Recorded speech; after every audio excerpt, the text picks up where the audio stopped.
Good evening students. आज हम पढ़ेंगे बोर का परमाणु मॉडल से संबंधित जितने भी प्रश्न होते हैं। और आपके बीएससी फिफ्थ सेमेस्टर में यूनिट 4 में इसका टॉपिक दिया हुआ है। एक्चुअली में परमाणु वर्णक्रम या एटॉमिक स्पेक्ट्रम जिसको हम कहते हैं उससे रिलेटेड ये यूनिट है। और जिसमें आपके जो हाइड्रोजन स्पेक्ट्रम से रिलेटेड प्रश्न पूछे जाते हैं जो सिलेबस में है, एक्चुअली वो बोर के परमाणु मॉडल पर आधारित है। तो यहाँ एक प्रकार का बोर के परमाणु मॉडल से संबंधित जितने भी प्रश्न हैं उनके उत्तर और उन पर हम आज डिस्कस करेंगे। ओके, तो चलिए देखते हैं बोर के परमाणु मॉडल पर प्रश्न क्या क्या क्वेश्चंस हो सकते हैं। इसको मैंने पूरा कलेक्ट करने की कोशिश की है और उस पर हम बात करेंगे। फर्स्ट क्वेश्चन हो सकता है बोर का परमाणु मॉडल क्या है।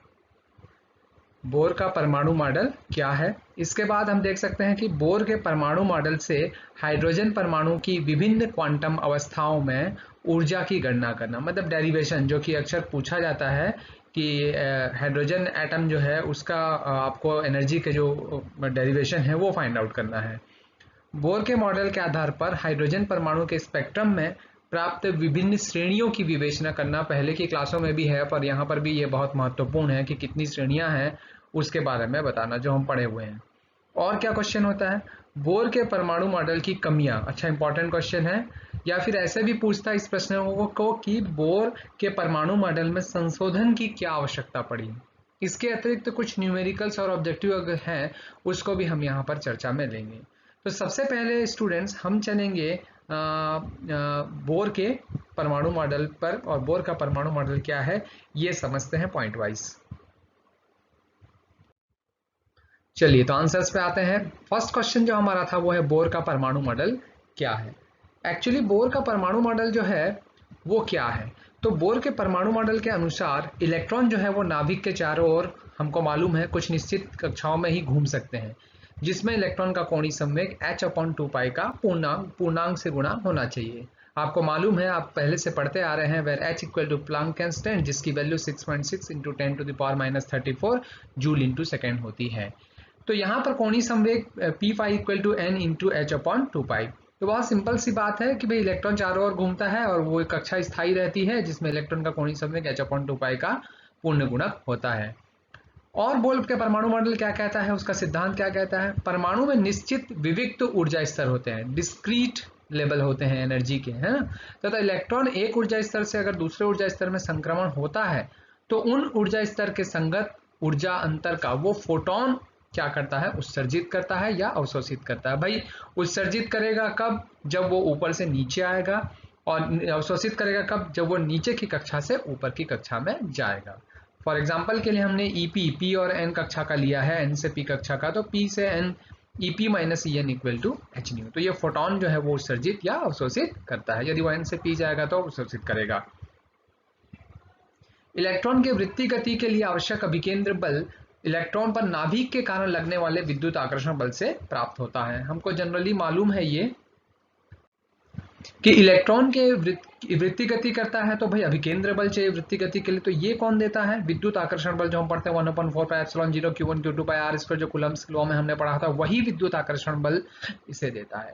इतना बहुत इनफ है 3 मार्क्स के क्वेश्चंस के लिए बोर का परमाणु मॉडल क्या है इसे समझने के लिए। ओके,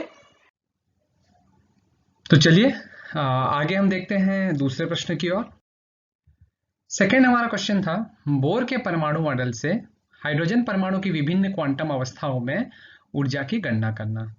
तो चलिए बोर के परमाणु मॉडल से, तो बोर के परमाणु मॉडल के अनुसार क्या होता है, हम जानते हैं कि परमाणु के केंद्र पे नाभिक होता है और जिसमें परमाणु का समस्त धनावेश केंद्रित रहता है। इलेक्ट्रॉन नाभिक की ओर चक्कर लगाता है, इसके लिए आवश्यक बंध के अभिकेंद्र बल विद्युत आकर्षण बल से मिलता है। हम सब चीजें जानते हैं। इलेक्ट्रॉन स्थायी कक्षा में घूमते हैं। तो चलिए देखते हैं। इलेक्ट्रॉन नाभिक के चारों ओर स्थायी कक्षाओं में घूमते हैं जिनमें इलेक्ट्रॉन का नाभिक के परितः कोणीय संवेग h/2π का पूर्ण गुणक होता है। बोर का सिद्धांत कहीं हमने बताया है ना। इसके लिए जो आवश्यक अभिकेंद्र बल होता है, एक्चुअली m द्रव्यमान का इलेक्ट्रॉन v वेग से r त्रिज्या के स्थायी कक्षा में यदि घूम रहा है तो जो mvr होगा वो n इंटू h/2π होगा। ये क्लियर है हमारा, ये वाला हिस्सा जो है ये हमें अच्छे से क्लियर है ना। जहां पर n की वैल्यू 1 2 3 4 कोई भी रख सकते हैं, इंटीजर। इलेक्ट्रॉन एक कक्षा से दूसरी कक्षा में संक्रमण होगा। अभी हमने सिद्धांत में पढ़ा कि इलेक्ट्रॉन एक कक्षा में से दूसरी कक्षा में अगर संक्रमण होने पर ऊर्जा या तो अवशोषित होगी या उत्सर्जित होगी। यदि संक्रमण नीचे से ऊपर होता है तो डेफिनेटली क्या होगी, एब्जॉर्ब होगी, यानी कि ऊर्जा अवशोषित होगी। और यदि संक्रमण ऊपर से नीचे की ओर होता है ना, तो उस अवस्था में ऊर्जा क्या होगी, उत्सर्जित होगी, जो कि फोटोन के रूप में इक्वेशन नंबर 2 में आपको दिखाई दे रहा होगा, है ना। यहाँ पर मैंने n बढ़ा लिया है p से, तो उस कंडीशन में h नहीं होगा। अगर मैं p बढ़ा लेता n से तो उस कंडीशन में ep माइनस en होता। यहाँ तक आपको बात समझ में आ गई होगी इक्वेशन नंबर 1 और इक्वेशन नंबर 2 से। अब हमने बात की थी ये स्टूडेंट्स पिछले ही टॉपिक में कि जो सिद्धांत था वो ये कहता है कि इलेक्ट्रॉन घूम रहा है भाई, तो उसके लिए आवश्यक अभिकेंद्र बल है। तो इलेक्ट्रॉन की वृत्तीय गति के लिए आवश्यक अभिकेंद्र बल इलेक्ट्रॉन पर नाभिक के कारण लगने वाले विद्युत आकर्षण बल के कारण मिलता है ना।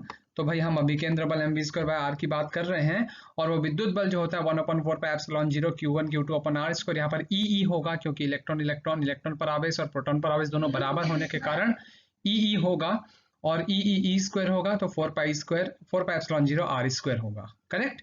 तो ये इक्वेशन नंबर 3 भी आपको समझ में आया होगा। हमने कुछ विशेष नहीं किया, हम केवल जो सिद्धांत पढ़े थे अभी 3 पॉइंट्स, उन पॉइंट्स को ही हम फॉलो अप करते जा रहे हैं, ठीक है। अब इक्वेशन नंबर 1 और 3 को ध्यान से देखिए। इसमें से यदि v का मान निकालें इक्वेशन नंबर 1 से, कौन से इक्वेशन से, इक्वेशन नंबर 1 से यदि हम क्या निकालते हैं, v का मान निकालते हैं, और v का मान निकाल कर अगर हम इक्वेशन नंबर v का मान जैसे निकालें तो ये m और r जो है वो नीचे आ जाएगा हमारा, है ना, यानी कि NH/2πmr आ जाएगा। और उस v के मान को हम यहाँ रख दें इस v में, इक्वेशन नंबर 3 में, तो क्या होगा। तो चलिए देखते हैं। 1 से v का मान 3 में रखने पर हमको क्या मिलना है, हमको मिलना है जो वैल्यू थी यहाँ पर NH/2πmr होगी। तो देखिए v² हो गया, ये v² की वैल्यू, ओके। और ये r आपका कहाँ चले गया, ऊपर, या r से r हम क्या कर सकते हैं यहाँ से कैंसिल, ये r और ये r एक कैंसिल हो गया, और जो m था वो नीचे आ जाएगा, ये जो m था वो नीचे आ जाएगा, है ना। तो उस कंडीशन में हमारे पास जो वैल्यू मिली e²/4πε0 रहेगा, m/r आपका आ गया। तो यहाँ तक आपको बात समझ में आ गई होगी। आगे की बात हम आगे की चर्चा हम करते हैं। अब देखिए इक्वेशन नंबर, यही इक्वेशन को हमने थोड़ा सॉल्व किया, मतलब ये जो हमारी वैल्यू आई वहां से हम चाहते हैं कि r का मान निकालना चाहते हैं। तो अगर r निकालना चाहते हैं तो यहाँ पर हम देख सकते हैं कि r का स्क्वायर आ रहा है ना। इसका मतलब n²h² हम यहाँ पर लेंगे 2πm, यानी कि 4 होगा, π² होगा। तो यहाँ से 4 से यहाँ से ये वैल्यू जो है 4 और ये वैल्यू जो है वो दोनों क्या हो जाएगी, कैंसिल। मतलब हमने यहाँ से सिंप्लीफाई किया और rn की वैल्यू निकाली या r की वैल्यू निकाली, तो n²h² हमें मिला, 4πε0 ट्रांसफर हो गया। नीचे में 4π² m/e² हमारे पास जो है वो आपका रहा, m/e² समझ में आ चुका होगा, करेक्ट है। n²h² रहा, ठीक। ये वाला जो सिंप्लीफिकेशन है उसको आप करके देख लीजिए, आपको समझ में आ जाएगा कैसे कैसे ट्रांसफर हुआ है, बहुत सिंपल है ये। आगे बढ़ते हैं। ये क्वेश्चन नंबर 4 जो है ये हमारा Rn है। अब हम आगे बढ़ते हैं। nवीं कक्षा में इलेक्ट्रॉन की कुल ऊर्जा हमको निकालनी है। तो गतिज ऊर्जा और स्थितिज ऊर्जा का योग होता है कुल ऊर्जा, है ना। तो सबसे पहले गतिज ऊर्जा 1/2 mv², स्थितिज ऊर्जा आपने पढ़ा, याद होगा स्टूडेंट्स 12th में भी पढ़ा था, 1/4πε0 q³ that means E-E, electron पर और प्रोटॉन पर चार्ज जो रहता है इसमें तो लेना ही पड़ेगा। सो 1/4πε0। मैंने यहाँ पर एक स्पेसिफिक एक चीज की है, देखिए mv² को स्पेसिफिक किया है, जिसको मैं पिछले जो इक्वेशंस हमारे थे, ये देखिए mv²/r में से मुझे mv² जो है वो वैल्यू चाहिए, और ये mv² की वैल्यू को मैं यहाँ पुट करूंगा, अगर ये वाली वैल्यू को यहाँ पुट कर दूंगा re² 4πε0 r, तो उस mv² की वैल्यू को हम यहाँ पर रख सकते हैं, ठीक है। तो इस वैल्यू को रख के देखते हैं। ये देखिए 1/2 अपनी जगह है, e² 4πε0 r², ये जो वैल्यू आई है mv² की वैल्यू है। r² की जगह r इसलिए क्योंकि यहाँ का r और ये r जो है कैंसिल हो गया, इक्वेशन नंबर 3 से हमने ले ली, और यहाँ माइनस e² 4πε0 r। तो देखिए अब आगे हम बढ़ सकते हैं कि क्या वैल्यू है यहाँ पर। तो 1/2 में e² 4πε0 r में से e² 4πε0 r अगर जाएगा तो सीधी सी बात है माइनस में हमारा आंसर आएगा। भाई आधे में से एक जाएगा तो आधा ही आएगा, तो हाफ e² 4πε0 r। ये इक्वेशन नंबर हमारा बना 5, जो कि एनर्जी का इक्वेशन है ना। अब समीकरण नंबर 4 में हमने r का मान लिया था, उसको हम यहाँ 5 में रखते हैं। क्या था भाई r का मान, जरा देख लें। हमारा जो r का मान था, देखिए मैंने यहाँ स्पेसिफिक कर दिया है, ये r का मान हमने रख दिया। ये जो हमारा इक्वेशन था ना, ये जो पांचवा इक्वेशन था जिसमें आर हमें आर की वैल्यू रखनी थी 5 से, तो समीकरण नंबर 5 में जो हमारा आर का मान आया था, आर एन जिसको हम कहते हैं या आर कहते हैं, वो वैल्यू हमने यहाँ पुट कर दी। इसको सिंप्लीफाई अगर हम करना चाहें तो इसको भी कर सकते हैं। ये देखिए क्वेश्चन नंबर 4 से मैंने यहाँ इंडिकेट कर दिया N square H square 4 pi epsilon 0 upon 4 pi square M square की जो वैल्यू है वो आर एन की जो वैल्यू है वो आर की वैल्यू है, उसको हमने ई एन पे रख दिया। अब ई एन को हमने सिंप्लीफाई किया, मतलब जो वैल्यू हमारी 4 पाई एप्सिलॉन 0 दो बार है तो उसका स्क्वायर हो गया, एन स्क्वायर एच स्क्वायर नीचे रहा, ऊपर आपका क्या चले जाएगा, ये 4 जो है वो 2 से कैंसिल होगा, जिससे हमारे पास जो वैल्यू सिंप्लीफाई करके आई आप ध्यान से देख सकते हैं इक्वेशन नंबर 6 में ई एन की वैल्यू हमारे पास आ गई, जो कि एनर्जी की वैल्यू है। तो उपयुक्त व्यंजक से स्पष्ट है कि हाइड्रोजन परमाणु की विभिन्न क्वांटम अवस्थाओं में n = 1, 2, 3 में ऊर्जा का मान जो है वो -1/n² पे डिपेंड करता है। ये जो n है उसकी वैल्यू तो हम पुट करेंगे ना, बाकी सब तो हमारा कांस्टेंट में आ जाएगा। इसका मतलब जो ऊर्जा है वो कक्षा की संख्या के वर्ग के व्युत्क्रमानुपाती है, लेकिन निगेटिवली है, यानी कि कक्षा की संख्या बढ़ाएंगे तो ऊर्जा की वैल्यू जो होगी वो कम होगी, लेकिन निगेटिव कम होगी। इसका मतलब क्या होगा, पॉजिटिवली वो क्या होगी, बढ़ेगी। आपको ये बात समझ में आई होगी, ठीक है। अब हम भाई उदाहरण लेते हैं एनवी कक्षा और पीवी कक्षा की। तो एनवी कक्षा से पीवी कक्षा में इलेक्ट्रॉन संक्रमण के अंतर्गत उत्सर्जित स्पेक्ट्रम ये देखा, जब हम एन को बड़ा बता रहे हैं पी से कि आवृत्ति अगर हमको फाइंड करना है तो हमने क्वेश्चन नंबर 2 में बताया था En - Ep = h न्यू, हमें न्यू निकालना है भाई, तो न्यू = 1/h En - Ep।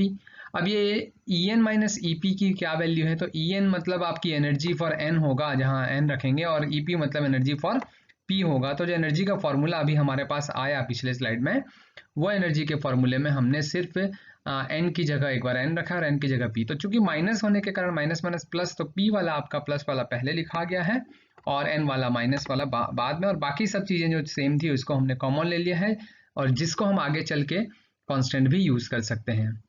अब बात आती है तरंग संख्या, जिसका हमें व्यंजक निकालना है। तरंग संख्या जो वैल्यू होती है एक्चुअल में वो न्यू बार से दर्शाई जाती है, वो 1/, तरंग दैर्ध्य के बराबर होती है। और तरंग दैर्ध्य का सूत्र हमने पढ़ा है λ = c/ν होता है। तो अगर हम इसे ठीक से लिखें तो ν/c होगा, मतलब हमारा जो न्यू का फॉर्मूला आया है उसमें नीचे केवल एक डिनोमिनेटर में हर में c आ जाएगा, बाकी फॉर्मूले में कोई भी प्रॉब्लम नहीं है। यही हमारे तरंग संख्या के लिए क्या है, व्यंजक है। अब देखिए मैंने इसे क्या लिखा है, तरंग संख्या को हमने एक और पॉइंट से लिखा है, आर इंडिकेट किया है। ये पूरा जो हिस्सा है हमारा, ये पूरा हिस्सा एक कांस्टेंट हमने इंडिकेट कर दिया है तरंग संख्या में दर्शाने के लिए, है ना। और इसे हम कांस्टेंट को रिडबर्ग कांस्टेंट या रिडबर्ग नियतांक भी कहते हैं। ये बड़ा महत्वपूर्ण है ना। आगे चल के हम n की वैल्यू जो ऊर्जा थी उस ऊर्जा से ऊर्जा स्तर की भी गणना करेंगे, पर हमें इस प्रश्न के लिए इतना बताना काफी है कि हमारे पास जो तरंग संख्या का फॉर्मूला है वो 2π² m e⁴ CH³ 4πε0 r² 1/p² - 1/n²। Okay, तो चलिए हम अगले प्रश्न की ओर चलते हैं। थर्ड हमारा क्वेश्चन क्या था, बोर के मॉडल के आधार पर हाइड्रोजन परमाणु के स्पेक्ट्रम में प्राप्त विभिन्न श्रेणियों की विवेचना कीजिए। यहाँ हम देखेंगे कि जो एनर्जी का फॉर्मूला हमारा आया था पिछले क्वेश्चन में वो कितना यूजफुल है और कौन कौन सी श्रेणी है उसके बारे में हम बात करेंगे। तो हमने अभी पढ़ा कि बोर के मॉडल में अनुसार परमाणु में एनवी कक्षा से पीवी कक्षा में इलेक्ट्रॉन के संक्रमण के संग उत्सर्जित स्पेक्ट्रम ई रेखा की तरंग संख्या के लिए जो सूत्र था वो था न्यू बार = r 1/p² - 1/n², अगर r जो है वो इतनी वैल्यू रखता है, रिडबर्ग नियतांक कहते हैं। अभी हमने पढ़ा इसके बारे में, है ना। अब हम बात करते हैं p तथा n के विभिन्न मानों के संगत हाइड्रोजन परमाणु के उत्सर्जन वर्णक्रम की श्रेणियां। इसी के बारे में हमारा प्रश्न है कि कौन कौन सी श्रेणी मिलेगी, कि अगर हम p की वैल्यू और n की वैल्यू n1 रखते हैं, p2 3 4 क्या क्या रखते हैं उस पर डिपेंड करती है। तो देखिए ये विभिन्न श्रेणी है, आगे इसको कंटिन्यू करेंगे। लाइमन, बामर, पाश्चन, ब्रैकेट और फुंड जो अगली स्लाइड में हमें देखने को मिलेगा। लाइमन श्रेणी क्या है, यदि p = 1 तथा n = 1 से अधिक यानी कि 2 3 4 अर्थात यदि इलेक्ट्रॉन का संक्रमण किसी भी उच्च कक्षा से प्रथम कक्षा में होता है तो पराबैंगनी क्षेत्र में लाइमन। पराबैंगनी क्षेत्र आपको ध्यान रखना है कि किस क्षेत्र में लाइमन मिलता है। पराबैंगनी क्षेत्र में लाइमन श्रेणी की स्पेक्ट्रमी रेखाएं प्राप्त होती हैं। बामर, भाई बामर किस में मिलता है ये भी आपको देखना है कि दृश्य क्षेत्र में। अब देखिए बामर के लिए p = 2 अर्थात n = 3 4 5 आगे करेंगे। इलेक्ट्रॉन का संक्रमण किसी भी उच्च कक्षा से द्वितीय कक्षा में जब होता है तो दृश्य क्षेत्र में बामर श्रेणी मिलती है। सिंपल, दृश्य क्षेत्र इंपॉर्टेंट है इसमें, ठीक है। पाश्चन श्रेणी, यदि इलेक्ट्रॉन का संक्रमण किसी भी उच्च कक्षा से तृतीय कक्षा में होता है तो अवरक्त, देखिए पाश्चन के लिए अवरक्त श्रेणी बहुत इंपॉर्टेंट है। तो इंफ्रारेड आपको ध्यान रखना है, आपको विजिबल ध्यान रखना है, और आपको अल्ट्रावायलेट। तो अल्ट्रावायलेट से बढ़ते आ रहा है, देखिए अल्ट्रावायलेट में तरंग दैर्ध्य कम होती है, विजिबल में थोड़ी सी बढ़ेगी, इंफ्रारेड में और बढ़ेगी, है ना, फार इंफ्रारेड में और बढ़ेगी, फार इंफ्रारेड में और ज्यादा बढ़ेगी। एक स्ट्रक्चर इसका देख लेते हैं। ये ऊर्जा थी हमारी, ऊर्जा का जो फॉर्मूला था। जब हम n इक्वल टू 1 पुट करते हैं स्टूडेंट्स, तो जो हमारी ऊर्जा आती है वो -13.6 इलेक्ट्रॉन वोल्ट आती है। इलेक्ट्रॉन वोल्ट आपने पढ़ा है 1.6 इंटू 10⁻⁻19 जूल के बराबर होता है ना। तो अब ये -13.6 इलेक्ट्रॉन वोल्ट बहुत इंपॉर्टेंट चीज है कि पहले इस कक्षा की जो ऊर्जा होती है, द्वितीय की ऊर्जा देखिए 2 स्क्वायर हो गया, तृतीय की ऊर्जा के लिए 3 स्क्वायर हो गया, उसी में चतुर्थ की ऊर्जा के लिए 4 स्क्वायर, और फिफ्थ जो पंचम है उसकी ऊर्जा के लिए 5 स्क्वायर। पंचम मतलब फुंड श्रेणी। तो n इक्वल टू 1 के लिए जो एनर्जी है, मतलब हमारी लाइमन श्रेणी की जो ऊर्जा होगी वो 13.6 इलेक्ट्रॉन वोल्ट होगी, बामर की 3.4 होगी, पाश्चन की 1.51 होगी, है ना। उसके बाद ब्रैकेट और फुंड भी हम देखते हैं, ब्रैकेट श्रेणी और फुंड श्रेणी। यदि आप देख सकते हैं तो ब्रैकेट में देखिए p बराबर 4 चौथी श्रेणी है, n इक्वल टू 5 6 अर्थात इलेक्ट्रॉन का संक्रमण किसी भी उच्च ऊर्जा कक्षा से चतुर्थ कक्षा में यदि होता है तो दूर अवरक्त क्षेत्र में हमें ब्रैकेट श्रेणी मिलेगी। बहुत सिंपल है ये, है ना। फुंड में अगर जाएंगे तो भाई हम कहेंगे कि 5वें कक्षा में अगर होता है ना, किसी भी उच्च कक्षा से पंचम, तो दूर अवरक्त। तो अवरक्त में 3 हो गया, एक अवरक्त हो गया, है ना, उसके बाद दूर अवरक्त हो गया, और उसके बाद फार यानी कि दूर अवरक्त क्षेत्र में हो गया। ये आप इसका स्ट्रक्चर देख सकते हैं। E इक्वल टू 0 से फुंड श्रेणी, ब्रैकेट श्रेणी, पाश्चन श्रेणी, बामर श्रेणी और लाइमन श्रेणी की बात की। 2 से 1, 3 से, है ना। उसी स्थिति में एनर्जी की भी आपकी वैल्यू यहाँ पर दी गई है। अगले प्रश्न पे चलते हैं। बोर के मॉडल की कमियों का उल्लेख कीजिए, या फिर ऐसा भी प्रश्न होता है क्यों आवश्यकता पड़ी बोर के मॉडल में संशोधन की। तो चलिए देखते हैं, इसका आंसर है ये। हाइड्रोजन स्पेक्ट्रम में प्राप्त प्रत्येक श्रेणी की स्पेक्ट्रमी रेखाओं की व्याख्या की जा सकी, बिल्कुल की जा सकी भाई। लेकिन जब स्पेक्ट्रमी रेखाओं की जो सूक्ष्म संरचना होती है, जिसके बारे में हम आगे, सूक्ष्म संरचना का अलग टॉपिक है हाइड्रोजन अल्फा का, वहां आप देखेंगे। तो सूक्ष्म संरचना की जब बात आई तो वहां पर व्याख्या करने में बोर मॉडल असमर्थ। ये सूक्ष्म संरचना क्यों आई, इसको मैंने 5वें पॉइंट पर लिखा है। देखिए 5वां पॉइंट एक बार ध्यान से आप देख सकते हैं कि सूक्ष्म संरचना की जरूरत कहां से आई है। जब उच्च विभेदन क्षमता वाले स्पेक्ट्रोमीटर से देखा गया तो पता चला कि एक रेखा वहां पर नहीं है, बल्कि इसके अंदर कई रेखाएं होती है, इनकी व्याख्या नहीं की जा सकी। जीमेन प्रभाव के बारे में हम पहले से जानते हैं, इसकी व्याख्या भी नहीं की जा सकी। विभिन्न स्पेक्ट्रमी रेखाओं की तीव्रता इंटेंसिटी के बारे में कोई भी स्पष्टीकरण नहीं मिल पाया। एक से अधिक इलेक्ट्रॉन वाले परमाणु के, जैसे हाइड्रोजन तो भाई एक इलेक्ट्रॉन वाला परमाणु है, लेकिन उससे अधिक परमाणु वाले स्पेक्ट्रम की व्याख्या भी बोर का परमाणु मॉडल नहीं कर सका। इन सब कमियों के कारण ही उसके परमाणु मॉडल में संशोधन की आवश्यकता पड़ी। ठीक है, अब कुछ न्यूमेरिकल्स क्वेश्चंस मैंने यहाँ पर एक कलेक्ट किया है, आप इसे समझ सकते हैं, है ना। आपको ये फॉर्मूला जो मैंने यहाँ पर लिखा है ये ध्यान रखना है ना। ये नहीं भी दिया हो तो भी प्रश्न आपके उत्तर बन सकता है, इसे ध्यान रखना है, क्योंकि ये E1 के लिए फॉर्मूला है। हाइड्रोजन परमाणु की nवीं कक्षा में इलेक्ट्रॉन की ऊर्जा दी गई है ना। इलेक्ट्रॉन के द्वितीय कक्षा से प्रथम कक्षा में जाने से मुक्त ऊर्जा की आपको गणना करनी है। अच्छे से समझिए, द्वितीय कक्षा से जब प्रथम कक्षा में जाएगा तो ऊर्जा डेफिनेटली मुक्त होगी। इस संक्रमण में उत्सर्जित प्रकाश की तरंग दैर्ध्य भी ज्ञात करनी। तो ऊर्जा का सूत्र और तरंग दैर्ध्य लैम्डा दोनों निकालना है हमें। चलते हैं सॉल्यूशन 1 की तरफ। En -13.6 EVn स्क्वायर समझ में आया। n बराबर 2 और n बराबर 1 के लिए हमने वैल्यूज निकाल ली, जो कि हम पहले से निकाल चुके हैं, पर यहाँ हमने निकाल ली कैलकुलेट करके। बहुत आसान है ये तो, क्योंकि द्वितीय कक्षा से प्रथम कक्षा में जाने से मुक्त ऊर्जा निकालनी है तो E2 - E1 निकालना होगा भाई। तो चलिए डेल E निकालते हैं। तो E2 - E1, E2 की वैल्यू 3.4 माइनस में, E1 की वैल्यू -13.6 के आसपास, जो कि 10.2 इलेक्ट्रॉन वोल्ट हमें मिली। अब इसे चूंकि जूल में कन्वर्ट करना हो तो आपको मालूम है कि 1 electron volt equal to 1.6 10⁻⁻19 joule, जो कि यहाँ पर हमने लिखा है ना। और टोटल सॉल्यूशन जो हमारा है ये इसका आंसर आया जूल के फॉर्म में, अदरवाइज इलेक्ट्रॉन वोल्ट के फॉर्म में तो पहले ही आ गया है। सॉल्यूशन 2 पे चलते हैं। Wavelength del E equal to H nu, और न्यू का फॉर्मूला c/λ होता है। अगर हमको लैम्डा चाहिए तो hc/डेल E। तो डेल E तो हमारा आ चुका है, ये आंसर जो पिछला आया उसको हमने रख दिया। प्लांक कांस्टेंट की वैल्यू आपको मालूम है 6.6 10⁻⁻34 पावर, और आपको प्रकाश का वेग c जो होता है 3 × 10⁸ मीटर प्रति सेकंड, ये भी लिखा हुआ है। After solution we have lambda equal to 1.3213 10⁻⁻10 metre में है। क्योंकि हमें मालूम है कि तरंग दैर्ध्य या तो nm में लिखे, नैनोमीटर में, या एंगस्ट्रॉम में। तो अगर हम 3 पावर और इसकी ले लेते हैं तो 10⁻⁻10 हो जाएगा, यानी कि हम इसे 1213 एंगस्ट्रॉम के फॉर्म में लिख सकते हैं। तो ये कुछ एक टॉपिक विशेष को मैंने लिया इस पहली बार, और उससे रिलेटेड जितने भी प्रश्न थे स्टूडेंट्स, ये मैंने लेने की कोशिश की, जिससे कि उस टॉपिक से रिलेटेड कुछ भी आता है, चाहे वो शॉर्ट क्वेश्चन हो, चाहे वो न्यूमेरिकल हो, चाहे वो लॉन्ग क्वेश्चन हो, सभी इसमें कवर मैंने करने की कोशिश की। होप कि आपके एग्जाम के लिए ये समझ में आपको आए और आपको हेल्पफुल रहे। Thank you very much students.